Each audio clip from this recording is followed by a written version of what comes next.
इसी क्रम में 7वें चरण में मैं आमंत्रित कर रहा हूँ outstanding performance in training and capacity building award पाने वाली जनपद संबल के महिला परामर्श केंद्र में तैनात विनीता रानी जी को। विनीता रानी जी ने महिला उत्पीड़न संबंधी अपराधों व 3 तलाक संबंधी सूचनाओं को एकत्र कर न केवल उच्च अधिकारियों तक समय से पहुंचाया, बल्कि सभी अभिलेखों को समय से पूर्ण रखने में भी अपनी भूमिका का सशक्त निर्वहन किया। ऐसी विनीता रानी जी 7वें चरण में outstanding performance in training and capacity building का यह अवार्ड प्राप्त करते हुए रेजिडेंस से सुनील सक्सेना जी, कमांडेंट साहब श्री अतुल शर्मा जी और साथ ही हमारे मंच पर उपस्थित सभी हमारे हमकदम संयुक्त रूप से मैं निवेदन करूंगा कि उनको इस क्रम में सम्मानित कर मैं इसकी अनुकंपा करें। हमारे लिए उपस्थित है हिंदुस्तान के सभी सम्मानित हमारे जो हमराही हैं, हमकदम है इस कार्यक्रम को आयोजित करने में जिनका महती योगदान रहा है, उनकी भी अभी बात करेंगे। इसी क्रम में ये हिंदुस्तान शौर्य सम्मान के 8वें चरण में आमंत्रित कर रहे हैं outstanding expert of cyber crime award पाने वाले मुरादाबाद में तैनात हिमांशु चौहान जी को। हिमांशु चौहान जी को जोरदार तालियां।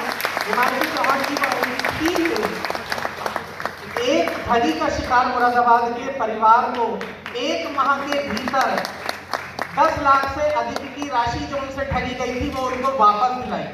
आपकी इस ऑनलाइन जागरूकता को लेकर हिमांशु चौहान जी व उनकी टीम को outstanding expert of cyber crime के तौर पर सम्मानित करते मनोज आहूजा जी श्री डिजाइन ग्रुप से, साथ ही हमारे सम्मानित डीआईजी साहब श्री शलभ माथुर जी और आईजी मैडम पूनम श्रीवास्तव जी हिमांशु चौहान जी को outstanding expert of cyber crime का अवार्ड प्रदान करते हैं।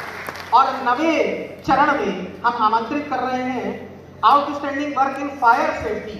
मुरादाबाद में हाल में ही एक भीषण आगजनी की घटना हुई थी असालतपुरा के इलाके में। फायरमैन संदीप सिंह जी ने अपनी टीम के साथ असालतपुरा की उस 5 मंजिला इमारत की सबसे ऊपरी मंजिल पर फंसे 7 लोगों को न केवल बचाया बल्कि अस्पताल पहुंचाया। ऐसे outstanding work in fire safety में सम्मानित होने वाले संदीप सिंह को टीम के यहाँ पर सम्मानित करते एसएसपी महोदय श्री हेमराज मीणा जी, उनके साथ ही डीआईजी साहब श्री शलभ माथुर जी और यूनिक हॉस्पिटल से हमारे बीच डॉक्टर भास्कर डी कुरेचिया जी यहाँ पर उपस्थित हैं, डॉक्टर मंजेश जी राठी हमारे बीच उपस्थित हैं, डॉक्टर सुषमा राठी जी हमारे बीच उपस्थित हैं, हमारे बीच सलीम सक्सेना जी, प्रदीप वाजपेयी जी हमारे बीच, सीए गौरव गुप्ता जी, सभी जो हमारे हमकदम उपस्थित हैं, मेरा सभी से सर्वद प्रार्थना की सभी रूप से हमारे पुलिस कर्मियों को सम्मान कर हमें अभिभूत करें, समाज को अभिभूत करें। और 10वां मैनेजिंग डायरेक्टर शादी ग्रुप ऑफ इंस्टीट्यूशन के। और जैसा मैं चाहता हूँ कि भारतवर्ष में मतलब पीडियाट्रिक न्यूरोसर्जन के मामले में बहुत ही कम लोग हैं, ऐसे मुरादाबाद के लिए विशेष बात है कि डॉक्टर मंजेश राठी मुरादाबाद की पहचान है। ये सम्मान उनके लिए सपत्नीक हमारे बीच डॉक्टर सुषमा राठी जी के साथ यहाँ मौजूद है डीएमआर हॉस्पिटल से, और मंच के माध्यम से उनको सम्मानित करते हमारे अतिथि वृंद।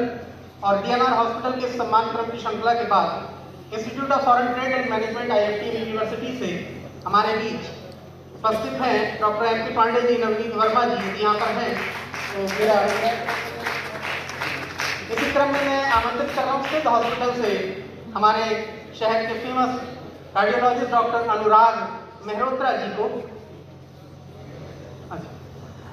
एक बार जोरदार करते हुए से अभिनंदन कीजिए। हमारे बीच उपस्थित हैं श्री शंकर महावीर विश्वविद्यालय के सम्मानित कुलाधिपति श्री सुरेश जी जैन साहब, जोरदार तालियां एक बार उनके लिए।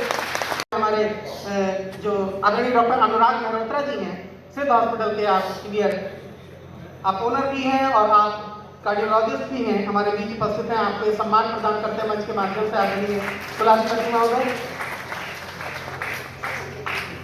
आदरणीय कुलाधिपति महोदय। और इसी क्रम में मैं आमंत्रित कर रहा हूँ रेजोनेंस स्टडी सेंटर से आदरणीय सुनील सक्सेना जी, प्रदीप वाजपेयी जी। मैं निवेदन करूंगा हमारे सभी हमकदम से मंजेश राठी जी से मंच पर बने रहेंगे ग्रुप फोटो के लिए। प्रदीप वाजपेयी जी, सुनील सक्सेना जी, सीए गौरव Gupta ji, Shivendra Jain ji resonance study centre से। सर आप भी, मेरा निवेदन PNU कुलाधिपति श्री सुरेश जैन जी से कि आप भी सर संयुक्त रूप से इस अवार्ड सेरेमनी में शामिल हो जाएंगे प्लीज। और हमारे बीच उपस्थित है PMS पब्लिक स्कूल और श्री साई पब्लिक स्कूल के सम्मानित डायरेक्टर मनोज आहूजा जी, प्रतीक आहूजा जी। मैं निवेदन करूंगा कि शिक्षा के क्षेत्र में क्रांतिकारी श्री JM सिंह साहब, सुरेश जैन जी, आदरणीय डॉक्टर अरविंद गोयल जी। और इसी क्रम में बिंदल गार्मेंट से हमारे बीच उपस्थित हैं विकास बिंदल जी, मैं आपसे भी आग्रह करूंगा मंच के माध्यम से यहाँ आकर के अपना सम्मान आप ग्रहण करें। सम्मानित कुलाधिपति महोदय, तीर्थंकर महावीर विश्वविद्यालय Shri Suresh Jain sahab, ADG doctor B R Ambedkar Shri Jain Singh sahab, IG academy Shri Poonam Srivastava ji, doctor Anil Goyal ji सम्मानों को प्रदान करते हैं।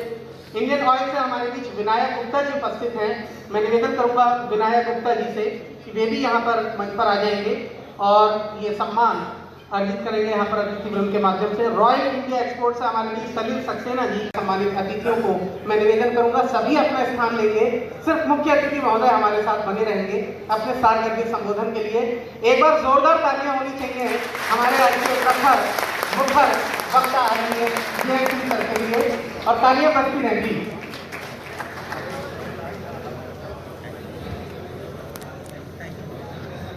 संबोधन दे रहे थे तो निश्चित तौर पर ऐसा लग रहा था कि अनवरत सुनते चले जाएं। ये केवल इसीलिए था कि जो चीजें हमारे व्यक्तित्व में होती है तब हम जब उसको बोलते हैं तब उसका असर दूसरे पर होता है, और जो हमारे व्यक्तित्व का हिस्सा नहीं है अगर हम वो बोल रहे हैं तो फिर अननेसेसरी केवल हमें सुनना होता है, उसमें हम मंथन नहीं कर पाते। तो यदि ऐसा संबोधन था और इससे पूर्व के जो संबोधन थे आज के हिंदुस्तान शौर्य सम्मान को अविस्मरणीय बनाने वाले, तो उन सभी हमारे वक्ताओं और साथ ही आप श्रोताओं की भूमिका में एक बार जोरदार तालियां बजा दीजिए। एक बार पुनः अभिनंदन।